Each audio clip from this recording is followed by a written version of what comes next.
Hey, I hope everyone's doing good today. Welcome to another episode of Angel's Life. I just want to kind of give you guys a little bit of an update of what's going on with me. Now, I've always made it a habit to not tell too much of my personal business, but I feel sometimes I need to tell you certain things because I understand that a lot of you still come to YouTube or a platform similar to YouTube because you're looking for a little bit of transparency. You're looking for a little bit of honesty and reality rather than the fluff that you oftentimes will get from mainstream media or anymore the fluff you'll get from larger YouTube channels. Nothing against larger channels. I'm trying to grow my channel as well, so it would be contradictive of me to hate on larger channels. But I just wish with some of your larger channels, the creators would be a little bit more transparent and truthful about certain topics. But anyways, uh, I'm gonna I'm gonna go back to working a 9 to 5 for now. For how long? I don't know. I'm not. I don't know. But I've made several videos about door dashing, and you know, to make a long story short, am I gonna quit door dashing? No. Am I gonna be doing it on a regular basis as a full-time source of income? At this point, no. I'm gonna door dash part time. Now, whether you're talking about door dashing or you're talking about any other gig work apps, I would say many of them operate very similar to each other. Because, as some of you might realize, you got a lot of folks that jump on one gig app to another looking for the best one. There's a lot of people that might work a combination of all of them put together in order to make a living.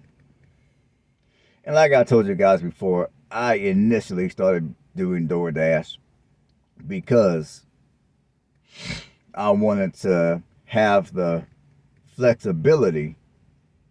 I mean, working gig apps such as DoorDash gave me the flexibility necessary for me to travel the way that I want to travel. Now, am I going to quit traveling? No. It's just now the way I'm going to do my travels is I'm going to have to do my traveling a little differently than I've been doing the last couple of years. Am I going to quit making videos? No. I'm going to still do drive around videos like I've been doing. I'm just going to have to do things, like I said, I'm going to just have to adopt a different system when it comes to how I do my drive around videos. And I'm going to do DoorDash only part time, not full time, because honestly, it's gotten to the point where, at least for me, I can no longer make a full time living doing gig work. Now, I spent one day doing the Spark. I did sign on with Walmart Spark, and I spent one day doing Spark. And I did not record anything because I didn't have anything worthy of recording. And to make a long story short, I got one order through Spark, and it was a shopping order for $9. They wanted me to pick up 15 items. And I figured, you know what, this is my first time doing Spark, so let me go ahead and give it a try and see what's up. So then when I went into the store, my app kept on acting up. Every time I would pick an item up, the app kept on acting up. It got to the point where I was like a third of the way through the list, and I got so frustrated at the app because it kept on acting up that I decided to just put all the items back. And I called customer service, let them know what was going on. They didn't really have any answers for me that made any sense. So I went on ahead and logged off the app and I went home for the day. And this was, of course, a Walmart in Alabama. Now, I haven't tried the Walmart app here in Indiana. At some point I will, but when, I don't know. But I have came to the determination that personally, I can't make my money off of doing gig work the way that I need to make my money. And like I told you guys before, if you have a lot of debt, if you even have a house mortgage to pay, I would advise you to not quit your day job. I would advise you to only work these gig apps as a supplementary source of income. So basically, I'm taking my own advice. Now, do I have a lot of debt? No. But I do got bills to pay like everybody else. And I do have a retirement fund to fund. And I've also budgeted a certain amount of money for traveling expenses.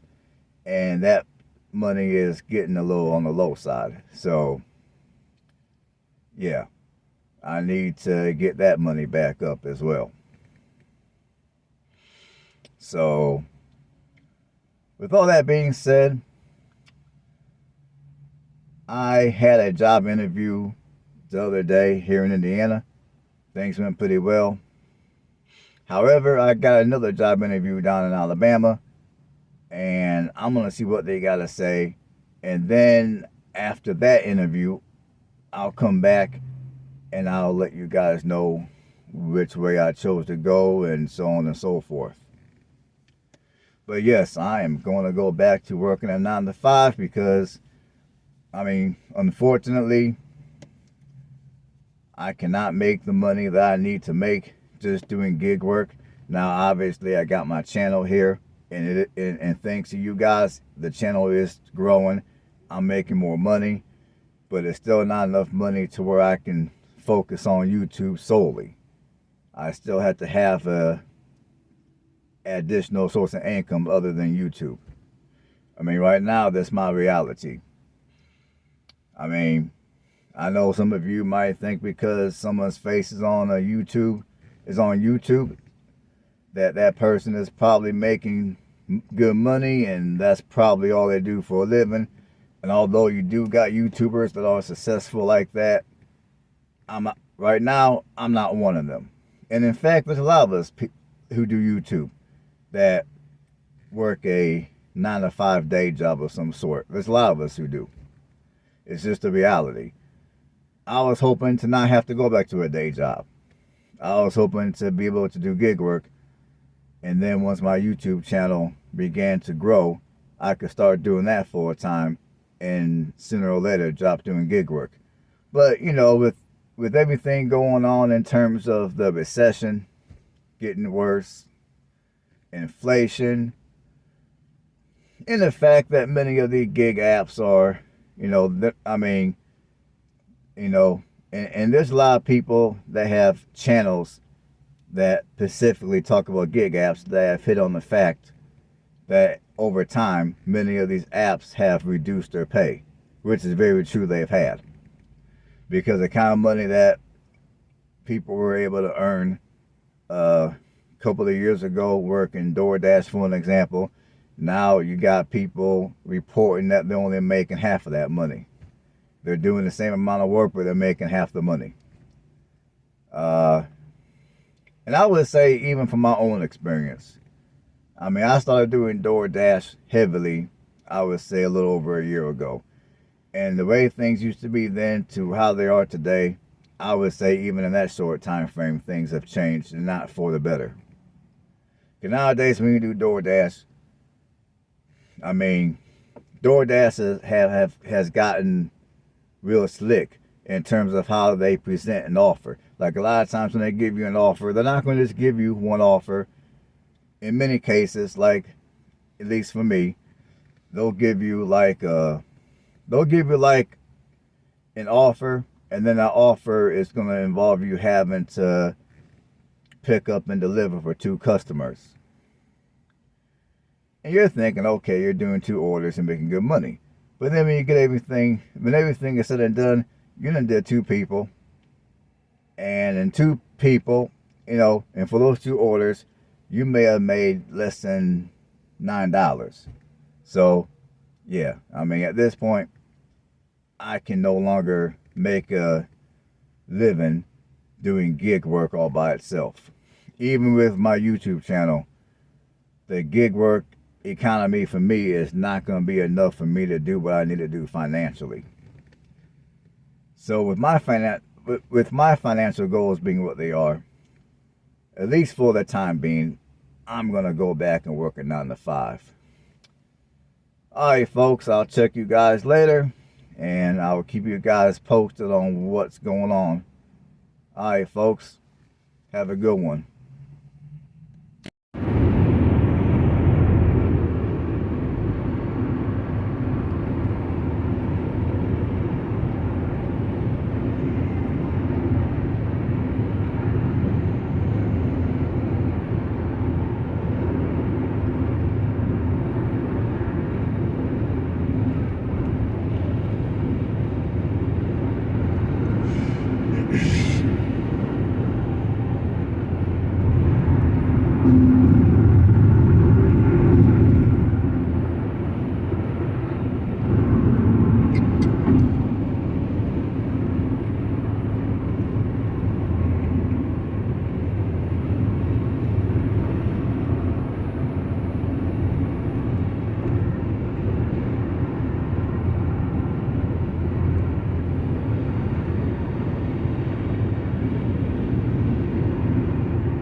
day, folks. I'm going to give you guys a real quick tour of my hotel that I stayed in for the night down here in Alabama.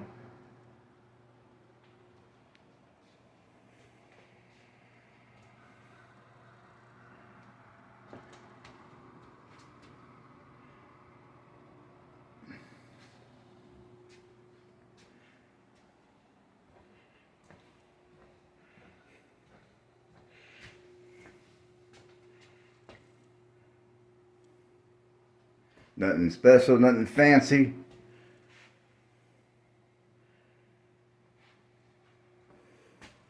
Alright, folks, that's a quick tour of the hotel. This hotel is down here in Alabama. It ran me $91 for the nights.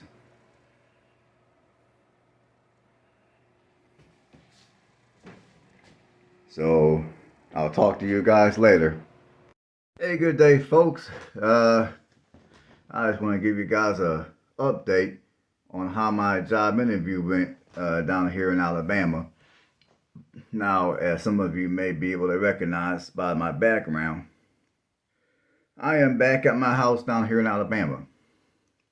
I have not sold this house yet.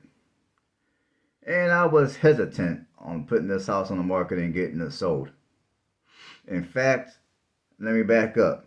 I've had this house on the market for a very short period of time, attempting to sell it. I had a couple of people submit offers, and I did accept the offer. And to make that story short, that individual, I accepted the offer, and this house underwent a home inspection. And some of the issues that the home inspector found on the house, the potential buyer did not want to move forward with buying the house at the price that I was asking. They wanted me to come down by $20,000. And I told them, no, I can't do that. I'm not going to do it. I mean, the price that we've agreed upon initially is going to be what it's going to be. Either he's going to pay that price or he can walk.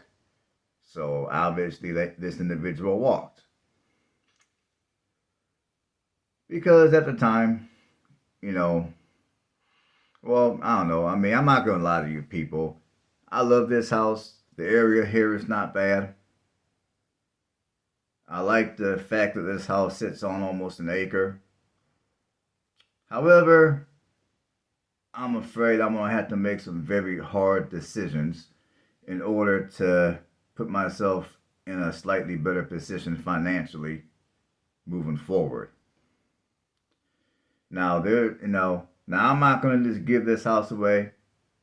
And I'm not going to disclose where this house is at, and I'm not going to disclose for how much for security and safety reasons.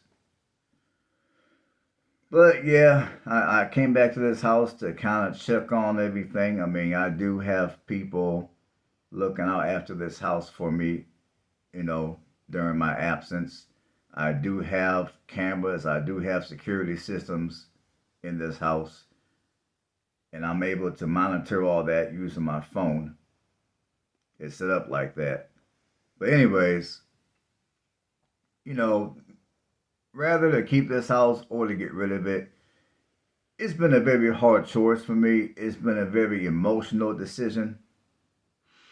Because, I mean, this might sound kind of corny to some of you, but when I saw this house, I fell in love with it. I mean, everything about this house I like and I enjoy. Now, I came back down here for a job interview because if I would have got this particular job, I would have came down here for 6 months out of the year, and I would have spent the other 6 months out of the year in Indiana because, we're getting ready. It's getting to the point up north where the weather is going to be real crappy, cold, snowy, all that type of stuff. As where I'm at down here, it's a lot warmer. Like right now, we're sitting on, right now, the temperature is in the low 80s. As where up in Indiana. I think today's highs are going to be 60s, which is still good. But I'm just saying, I'm just trying to do a comparison here. So yeah, and also where I'm at, I'm not super far from the beaches of the Florida Panhandle. And there's other vacation spots down here in the deep south that I can get to within less than 8 hours. Those are other things I like about living down here. Now, unfortunately, the job interview didn't go too well. And what I mean by that is, these people gave me a call, I want to say about a couple of days ago, asking me if I would come to an interview, and I told them I would. So I came down here for an interview. I had a job across the country for this interview, which I don't mind doing because I wanted to come down here anyways. I needed to come down here to check on the house and all that good stuff. So I came down here, went to the job interview. And before I came down here the other day, I asked them over the phone, is this going to be a full-time position? And the person on the other end told me it was going to be a full-time position. And then I double checked about the pay. It's like, well, how much will I be making? And there were different positions that were available. And I was told that depending on what position they feel I would be the best working, it's going to determine how much I'm going to make. So I'm thinking, okay, you know what? I'm going to go down there. I'm going to give it my best shot. And we're going to go from there, see what happens. Well, I'm not going to lie to you folks. So I showed up. In fact, I showed up a half hour early. They went on ahead. They did my interview early because I showed up early. And before we even went into discussing pay, we did discuss all the different positions that were available. And then I was told that all the positions were only part-time. Part-time meaning that I would only get 15 to 20 hours a week. Well, at this point, I need something that's full-time. So part-time was not going to work. Now, so as soon as he told me that it was only going to be part-time at that point, I just kind of shut off, and whatever he had to tell me was blah, blah, blah. I didn't really care because I felt that I was lied to about the positions being part-time. I felt that his secretary knew good and well that all the positions were part-time because this is a relatively small company. The company's not big. The company's only been in existence in the area since 2018. So I felt that she lied to me. Why? I don't know. So to make a long story short, if I was rude, I would have got up and left the interview right there and then. But I didn't want to be rude, so I sat down. I continued to hear the man out. I continued to ask him some questions because he asked me if I had any questions. I had a couple, so I asked. And then at the end of the interview, since I submitted my application online, he asked me if I filled out a regular hard paper application, and I told him that I didn't. And then it's like, well, why don't you go ahead and fill that out and then give it to the secretary, and then somebody will be in touch with you. And they offered me a clipboard to fill it out at the facility, or they told me I could take the application home. Well, at that point, I already knew what I was going to do. So I went on ahead and told them I'll take the application home. Which, as I speak right now, is sitting in the car. And it's going to go from my car to the trash can as soon as I get back home to to Indiana. So before I even left the parking lot of this place down here in Alabama, I called the company that I interviewed with the other day in Indiana, which that interview went well. So I So I asked her, when can I start? And she told me my background check came out good, which I knew it would because I don't have anything on me. So I'm gonna be starting this other position in a few days here. So I just got they just emailed me some stuff that I need to fill out, and then she told me what I needed to bring when I show up on my first day to work next week. So before I even left the parking lot of this other place in Alabama, I called the place up in Indiana, and I now have a start date for that job. I'm happy because now I can get my money back up to where it needs to be, and I can also start working on my house up in Indiana and get it looking nicer and all that good stuff, and then ultimately get moved in there. Because I'm not gonna lie to you people, I would hate to sell this house, but at the same time, I'm not sure it's gonna make sense to me to keep this house because the economy down here is not that good. Like in the region of Alabama where I'm at, the economy is not the best. Or, I mean, I don't know if it's that or if it's a or if it's a regional type of deal.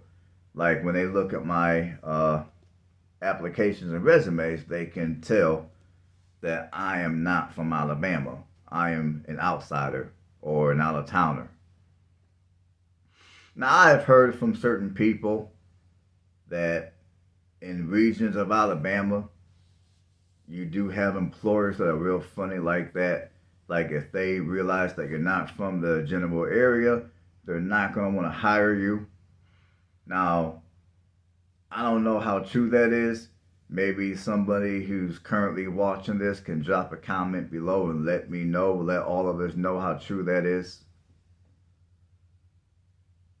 And right now, I'm not going to tell you what region of Alabama I'm in.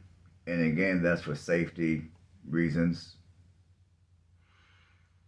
But basically, given the fact that, and I've submitted all kind of applications for jobs in the region of Alabama where my house down here is located. And I've been submitting applications for this area for the last week, as where I submitted 2 applications up in Indiana. On the very next day, I got a call. The day after that, I went in for my interview. And on the day of my interview, if I wanted, I could have went on ahead and took that job, and I would have been on my way.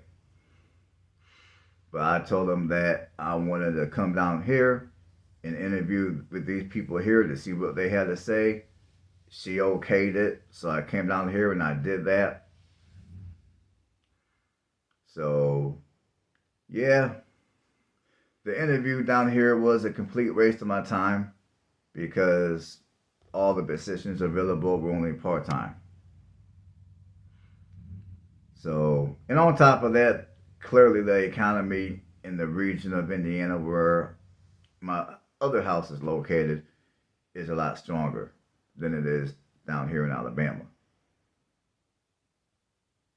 So yeah, I'm just kind of here. I'm here at my house in Alabama. I'm gonna walk around real quick. I'm gonna grab a couple of items, and then I'm gonna lock everything up, put the alarms on, and all the I got like I said, I got a couple of people that are helping me keep an eye on things around here, which I appreciate.